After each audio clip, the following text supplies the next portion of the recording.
SQL é a nona linguagem de programação mais utilizada no mundo e a base de todo o banco de dados relacional. Não importa se você é front ou back, um dia você vai ter que lidar com SQL. Mas se você for back-end, com certeza você vai ter que dar mais atenção a SQL, porque você vai ter que estruturar bancos de dados inteiros para o teu código baseado no SQL. E hoje, até o final desse vídeo, você vai entender o básico do SQL para aprender a brincar um pouco ali sozinho, já que eu literalmente vou desenhar para você naquele quadro ali atrás o que for mais complexo. E para facilitar o teu entendimento dessa aula, antes eu preciso te falar o que é o SQL. SQL é uma linguagem declarativa que funciona com comandos, como se fosse quando você digita um comando no CMD e precisa dar Enter. No SQL você vai ter que digitar o comando e executar ele. Tudo no SQL são linhas e colunas, como se fosse um Excel gigantesco. Você vai criar tabelas com as colunas que você quer e cada linha vai ser um registro. As tabelas também podem ter relações entre si, como um usuário que pode ter vários endereços. A gente vai ver isso um pouco mais para frente. Existem também variações do SQL, como o TSQL e o PSQL. O TSQL é utilizado pelo SQL Server e o PSQL é utilizado pela Oracle, mas nada mais são do que extensões do núcleo do SQL. Se você sabe SQL, você com certeza vai se virar nesses SQLs variados que tem por aí. Para a gente começar, eu vou utilizar o SQLite mesmo no navegador e eu não quero que você faça nada junto comigo. Você precisa primeiro entender o conceito e depois você faz junto. Se for necessário, você volta aqui nesse vídeo e vai pausando em cada conceito. Agora eu quero que você só preste atenção no que a gente vai fazer. Aqui com o meu navegador aberto no SQLite, a gente pode começar a escrever nossos comandos SQL. SQLite é um SQL muito mais leve do que o MySQL Workbench. O MySQL Workbench você vai ter que instalar na tua máquina, fazer toda a autenticação, várias coisas. O SQLite é um arquivo que fica salvo com a extensão .db e você consegue salvar até os dados. Então, para a gente aprender, ele é extremamente bom. Dando o exemplo que eu já dei no tópico passado, nós vamos ter duas tabelas, uma de pessoa e uma de endereço. Então, para criar a primeira tabela, a gente vai digitar aqui o comando no SQLite, create table, o nome da tabela. Aí nós vamos colocar o nome da coluna. O tipo de dado da coluna, eu vou te explicar tudo isso aqui mais para frente. O que ela faz e os opcionais, na verdade, dela. Essa aqui vai ser uma chave primária, que vai se autoincrementar e não vai ser nulo. A segunda coluna que a gente vai definir é uma coluna chamada nome. Essa vai ter um varchar de 255. Eu vou te explicar cada opcional daqui a pouco, mas essa é a estrutura básica de um create table. O create table você não precisa decorar nenhuma estrutura do SQL. Você pode simplesmente escrever no Google SQL e o nome do comando e você vai conseguir ver lá. O create table, primeiramente, o primeiro comando que vem depois do create table é o nome da tabela. Você pode definir qualquer nome, pessoa, endereço, qualquer coisa. Depois vem, entre parênteses, o nome da coluna e o tipo de dado dessa coluna. O tipo de dado é exatamente o que a gente vê no código. Int, string, aqui só vai ter alguns nomes diferentes. O int é integer, string é varchar e a string tem quantidade de posições máximas para ele. E aí depois você vai colocar os opcionais da tabela, que no caso da nossa é o primary key, auto increment e not null. Tem vários opcionais, mas depois eu vou te explicar exatamente o que é cada um desses. O nome, e aí depois de definir a primeira coluna, você coloca uma vírgula e define as outras colunas que você quer, sempre seguido por vírgula e na mesma estrutura. Nome da coluna, tipo de dado, e se o dado for um texto, tem que ter posições máximas. No caso do nome, nós colocamos 255 posições, ou seja, o nome vai poder ter só, no máximo, 255 caracteres, incluindo os espaços. Se alguém tentar colocar um nome com 260 caracteres, vai estourar um erro, o banco não vai deixar salvar. Nossa segunda tabela vai ser a tabela de endereços. A gente vai colocar aqui create table, endereços, sem acento, sem nada, e definir as colunas dela, igualzinha de cima. Eu vou deixar ela pequena para o nosso exemplo, então eu vou copiar o ID aqui, que vai ser exatamente a mesma coisa. E o que ela vai ter de diferente é que ela não vai ter nome, ela vai ter a cidade, com o varchar de 255 também. E aqui vem a sacada do SQL. A gente vai ter uma coluna chamada person ID, que também vai ser um inteiro, e ela não pode ser nula. E aí aqui embaixo a gente vai definir que essa coluna chamada person ID é uma chave estrangeira. Eu já vou te explicar o que é isso, a gente só precisa terminar de criar essa tabela e eu vou lá no quadro te mostrar exatamente o que é isso. A gente vai definir que ela é uma chave estrangeira, eu vou colocar qual a coluna que ela se refere à chave estrangeira e qual a tabela que ela vai referenciar, ou seja, qual tabela que ela vai apontar que essa chave pertence, que seria pessoa ID. Explicando agora cada opcional que a gente usou aqui, o primeiro é o primary key, que a gente está falando para a tabela que esse registro ele é uma chave primária, ele nunca vai se repetir para nenhum. Sabe o teu CPF? O teu CPF para o governo é a chave primária, porque ele não se repete para ninguém. Com base nele, o governo consegue buscar todos os seus dados. É exatamente isso que uma chave primária é. A parte do auto-increment significa que a cada registro você não precisa mandar o ID. Se é um inteiro, ele vai incrementar em 1. Ou seja, se o primeiro registro, a primeira linha é 1, a segunda vai ser 2. Você não precisa nem mandar isso para o SQL. Ele vai fazer automaticamente. 1, 2, 3, até 1 bilhão e lá vai a bolinha, que é o máximo do int que eu vou deixar aí na tela para você ver. E a opção not null é exatamente o que o nome dela diz. Ela não pode ser nula. Se você tentar mandar essa coluna como nula, ela não vai funcionar. Mas no caso aqui, como ela é auto-increment, você não precisa nem mandar ela, que ela já vai ser incrementada. O not null é só uma contenção para que isso não aconteça. A chave estrangeira que vem a sacada da SQL significa que essa chave, a coluna person ID, referencia a um ID da tabela de pessoa, ou seja, a tabela de pessoa não tiver o ID 1 e você tentar inserir na tabela de endereço uma pessoa com ID 1, o SQL não vai deixar e vai estourar um erro, porque para ter um endereço precisa ter uma pessoa. Se você não entendeu, eu vou te explicar lá no quadro. Aqui nós temos nossas duas tabelas com registros fictícios e a tabela de endereço aponta para uma pessoa. O que aconteceria se a gente tentasse colocar mais um registro aqui apontando para a pessoa da ID 4? É impossível. Não existe uma pessoa da ID 4. É por isso que a gente fala que isso é uma tabela estrangeira que referencia a tabela de pessoa. Porque esse valor aqui precisa ser um valor válido na tabela de pessoa na coluna selecionada, que é a coluna ID. Tem que ser um valor válido aqui. Então 4 não seria válido. Não tem como você inserir esse valor. Mas por que a gente criou duas tabelas, sendo que a gente supostamente poderia fazer isso em uma só? Colocar aqui na tabela de pessoa a cidade dela. Colocaria Atibaia, Londrina, São Paulo. Pensa comigo. Em um site como o Mercado Livre, você pode ter quantos endereços? Vários. Acho que até uns 10, 15, não tem problema nenhum você colocar lá. Mas, se isso fosse uma tabela só, a cada endereço que você inserisse, a cada cidade, você ia ser duplicado na tabela de pessoa. O João tem 2 endereços aqui.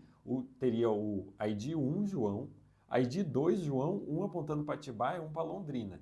Mas isso está errado, porque isso é a mesma pessoa. O João é a mesma pessoa. Como que você vai criar o João com IDs diferentes, sendo que se refere à mesma pessoa? Então, por isso que a gente separa. Porque uma pessoa pode ter vários endereços. Isso já entra nas relações do SQL, porque uma pessoa pode ter vários endereços. Mas um endereço aqui, uma linha de endereço, pode ter quantas pessoas? Uma só, porque ela só pode apontar para o ID de uma pessoa. Então, esse endereço aponta para a pessoa da ID 1, esse endereço aponta para a pessoa da ID 1, esse endereço aponta para a pessoa da ID 2. Então, muitos endereços só podem ter uma pessoa. Isso é a relação que a gente chama de 1 para N, 1 para muitos, porque uma pessoa pode ter muitos endereços. Você precisa sempre mapear essas relações no SQL, porque elas são importantes para quando a gente vê o último comando é o join, você vai precisar juntar todas as colunas, seja 10, 5 colunas, elas precisam estar relacionadas para você conseguir trazer elas juntas. Agora eu limpei o quadro aqui para você conseguir enxergar melhor. Além da relação 1 para N, existe a relação N para N, que seria muitos para muitos. Qual seria o exemplo de uma relação de muitos para muitos? Uma relação entre aluno e matérias. A gente tem aqui o aluno 1, o aluno 2, o aluno 3, e vamos ter 2 matérias, português e matemática. Essas são as 2 matérias. O aluno 1, ele pode ter matemática e pode ter português, correto? Feito.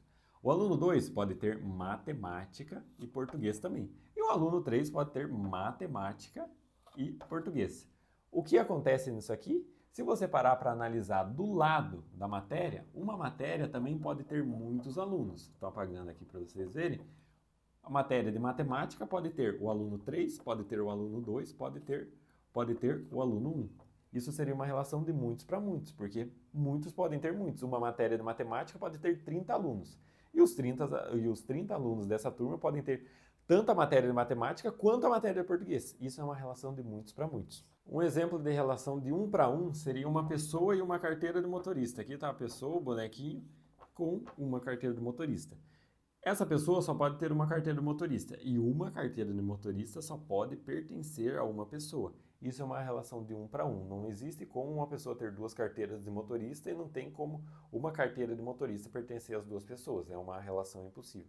Isso são as relações no SQL. Agora é só a gente executar esses dois comandos que as tabelas vão ser criadas. Você pode ver que eu marco aqui o que eu quero, dou um run, ele deu sucesso. Marco o segundo, executo, ele deu sucesso. Então agora a gente já está pronto para trabalhar com essas duas tabelas. E o primeiro comando que a gente precisa ver é o insert into. O insert into é extremamente simples e serve só para inserir dados na tua tabela. Exatamente como eu coloquei aqui embaixo. A estrutura dele sempre vai ser essa. Insert into, o nome da tabela, quais colunas você vai inserir os dados e você vai colocar o valor. Aqui eu coloquei aqui na tabela pessoa, eu vou inserir uma pessoa com a coluna nome com o valor de João. E na coluna de endereços, que nem eu expliquei a relação lá no quadro, eu vou inserir um endereço de Londrina que referencia o João, que pertence ao João. Então a gente pode rodar aqui também, ele rodou tranquilo, e a gente roda esse outro também, ele já está ali. Agora que a gente já viu o insert, a gente precisa ir para o select, porque a gente quer ver se isso foi inserido mesmo, né? Então a estrutura do select é extremamente simples também. A gente pode escrever select, colocar um asterisco. O asterisco significa que a gente quer todas as colunas. Se você quisesse a coluna, por exemplo, name da tabela de pessoa, você colocaria aqui name. Mas a gente quer todas as colunas para a gente ver tudo que foi inserido. Então você coloca um select, asterisco from é da onde, né? E você coloca o nome da tabela, select everything from pessoa. Aí você vai executar aqui, esse comando você já vai ver aqui bonitinho e dê um nome João, significa que inseriu. Agora a gente vai fazer a mesma coisa para os endereços, vamos ver se ele inseriu os endereços que apontam para o João. Aí a gente roda, beleza, o ID do endereço é 1, a cidade do endereço é Londrina e a pessoa que se referencia a esse endereço é a pessoa 1, ou seja, o João. Para a gente ver mais do select, o select ele pode filtrar os valores da tabela com o where, mas eu preciso ter mais valores, mais registros na tabela de pessoa. Então eu vou criar mais alguns registros aqui para a gente ver daqui a pouco. Agora que eu inseri outros valores aqui, você pode ver que eu inseri o João, o José e o Igor, e coloquei 3 endereços. O usuário da ID 2, que é o José, não tem nenhum endereço, para a gente ver mais para frente como que isso vai funcionar. Mas o João e o Igor, o João tem 2 endereços e o Igor tem um endereço só. Agora, no select, a gente pode filtrar alguns valores. Se a gente der um select com asterisco aqui, a gente vai selecionar todas as colunas. O ID 1, 2 e 3, João, José e Igor. Mas, se eu quiser filtrar uma pessoa, eu coloco o where e eu coloco por qual coluna que eu quero filtrar. Eu quero filtrar pelo nome, onde o nome é igual a Igor. Então, se eu fizer esse select de novo, executar esse select, ele vai me retornar só o ID 3. Aqui você pode colocar várias coisas nesse filtro. Você pode colocar o end ou or, que é exatamente o if lá, que tem os dois e comercial, ou as duas pipes, que ele vai funcionar da mesma forma. Por exemplo, se eu colocar aqui onde o nome Igor ou o nome for igual a João, ele vai retornar os dois, porque os dois satisfazem a condição. Ou o nome é Igor ou o nome é João. Os dois satisfazem a condição, ele retorna os dois. Se eu colocar, de alguma forma, isso aqui, end, onde o nome é Igor e o nome é João, não vai ter como isso retornar, porque não existe onde o nome seja Igor e o nome seja João. Se eu colocasse aqui, por exemplo, para selecionar o nome, onde o nome é Igor e o ID é igual a 3, aí satisfaria as duas condições, onde o nome é Igor e o ID é 3. Então você satisfez as duas condições digamos, um if, assim, da tabela verdade, e ele retorna aqui para o nosso código. É dessa forma que você filtra, né? Existem vários jeitos de filtrar e existem vários opcionais para o select, como agrupar valores, filtrar valores, contar valores, existem diversas coisas. Mas como é uma aula básica e eu não quero que fique nada maçante para você, eu vou mostrar só essa parte da filtragem mesmo. Agora, no último comando que a gente vai ver os joins. Os 3 principais joins que existem é o left join, o right join e o inner join. Existem alguns outros como full, outer e o join normal, Mas esses eu, pelo menos, nunca utilizei. Eu sempre utilizo left, right, winner. Então nós vamos ver como funciona esse comando. O join nada mais faz do que, ele literalmente faz um join entre a tabela. Ele tenta mesclar as tabelas baseado numa condição que você vai definir no código. Então, vendo aqui, a gente quer selecionar as pessoas e eu quero que junto com essa pessoa traga o endereço dela. É desse jeito que você consegue ver a tabela completa. Você pode fazer o join de 5 tabelas: pessoa, endereço, setor da classe, aluno, onde ela trabalha. Você consegue juntar tudo através do join. Então, para fazer o join, a gente vai dar um select, um asterisco aqui, de pessoa. A gente vai selecionar a pessoa e a gente quer trazer os endereços. Aí nós vamos definir o tipo do join. Left join significa que você tem que pensar na tua cabeça que a tabela que está no select é da esquerda e a tabela que você vai pedir para vir junto é a tabela da direita. Assim que funciona o left, o right e o winner. O winner é tudo junto. Left é a tabela da esquerda, right é a tabela da direita. O left significa que o valor precisa estar só na tabela da esquerda. Se o valor existir na tabela da esquerda, que está no select, ele vai trazer esse registro. O inner join significa que tem que estar nas duas. Se o valor existir na tabela da esquerda, mas não existir a chave na tabela da direita, ele não traz, ele ignora porque você está falando inner, tem que existir o valor nas duas. Se você definir como right, o valor só precisa estar na tabela da direita. A tabela da esquerda pode ter esse valor nulo, mas a da direita vai trazer isso. Então a gente vai dar um select. A primeira coisa que a gente vai fazer é o inner, que vai ser mais simples de entender. A gente vai fazer o inner join de endereços. Aonde? A estrutura dele é exatamente essa. Você dá um select, asterisco, depois do select você coloca qual o join que você quer fazer. Se fosse o left, seria left. Se fosse o right, seria right. No nosso caso vai ser o inner, né? Eu já mostro os outros. Aí a gente vai fazer um inner join aonde? Aonde pessoa.id é igual a endereços.personid. Por que você escreve desse jeito? Você está falando aonde que o join vai resolver. Tá, como eu sei que esse endereço pertence a essa pessoa? Você define exatamente nesse on. Então, aonde o ID de pessoa é igual o person ID na tabela de endereços. Por isso que a gente chamou lá de person ID, uma referencia a outra. Então, se eu der se eu executar esse comando aqui, ele já vai entender. Olha lá, coisa mais bonita do mundo. Ele trouxe aqui o João. Por que ele trouxe o João 2 vezes? Porque o João tem 2 endereços. Mas lembra que eu falei que a gente precisava separar as tabelas exatamente para não duplicar os usuários? Veja, ele trouxe o João com o mesmo ID 2 vezes. Não é um usuário duplicado. É só um endereço duplicado. Então, não tem problema nenhum. E ele trouxe o Igor, que seria o ID 3 aqui. Seria o ID 3 em Londrina. Ele não trouxe o valor da ID 2 porque esse usuário não tem endereço. Então, como que eu faria por mais que, se o usuário existe, ele tem que trazer mesmo que o endereço esteja nulo? Eu defino ele como left. Eu estou definindo que o valor da esquerda sempre precisa vir, independente se a tabela da direita não tiver o valor que se ele está referenciado. Ou seja, não tem o person ID 2, não interessa, é para você trazer do mesmo jeito. Se eu der o select aqui, fazer esse left, você vai ver que ele vai trazer, ele já estava aqui embaixo, né? Ó, 2, José, nulo, nulo e nulo, porque o José existe, mas o José não tem endereço. No caso, isso não tem problema, era para ele fazer exatamente isso, null, null e null. Então ele traz todos os usuários, independente que o usuário não tenha endereço, porque a tabela de pessoa é da esquerda, foi a tabela que você colocou no select, e a tabela do join é a tabela da direita. Então se eu quero, agora por algum motivo eu quero que traga os endereços mesmo que não tenha um usuário. No nosso caso vai ser um caso impossível, porque se tem um endereço, precisa ter um usuário. Ou o usuário excluiu o cadastro dele, não existe mais aquele usuário. A gente colocaria o right join aqui, que é para trazer todos os endereços, independente se ele tem uma pessoa relacionada. Então a gente tira aqui, ele vai acontecer o mesmo caso do inner join. Se a gente quisesse ver esse caso na prática, a gente precisaria excluir uma pessoa e tirar o ID dela da tabela de endereço. Mas eu não vou fazer isso, eu vou deixar isso como um desafio para você. E agora, se você quiser salvar esse teu SQL que você fez, se você fez junto comigo, se você vai fazer depois, se você quiser colocar ele no Git ou no GitHub para você sempre se lembrar dele, eu tenho um vídeo aqui no canal que eu mostro exatamente como usar o Git e o GitHub.